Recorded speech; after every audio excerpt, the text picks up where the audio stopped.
Can you imagine being either a Brown student or the parent of a Brown student right now and hearing that presser last night after you were told that they had a person of interest in custody, that they had lifted the shelter in place, and you've been walking around, you'd been thinking they had, and only to find out it's fine. And then that ridiculous mayor doubled down on his inanity at a press conference just before we came to air, like an hour before. Watch this. Explain this notion that appears to be in conflict. There's a killer on the loose and a manhunt underway. So how can that be the case when you say why are you confident there is no threat to public safety?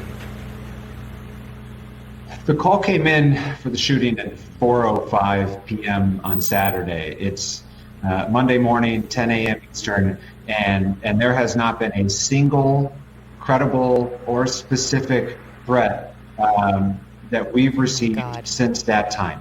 And so you're an idiot.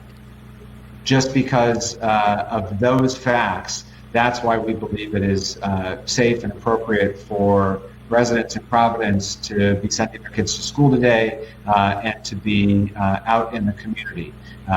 There has been no follow-up threat. That's outrageous. I would never send my kid to school if we lived in Providence today. Not a chance. Moreover, we'd have every door and window locked. There's a killer on the loose who's killing young kids, young people, 19, 20, and has absolutely no concern for human life. Why? This is their mayor. Mm-hmm. This is politics, Emily. Well, I saw the exact same thing you did in that, which was the clear, cynical political motivation to try to pretend that a mess didn't happen rather than cleaning it up. And actually, the politics of that are horrible because it's going to be seared into everybody's memory now. This is the guy who didn't say the buck stops with me. This was a mistake. It's the guy who tried to pretend like everything was fine. And Megyn, I think about the Boston bombing manhunt. Obviously not apples to apples here, but that was a very dangerous situation when you have people who are desperate to evade justice and capture.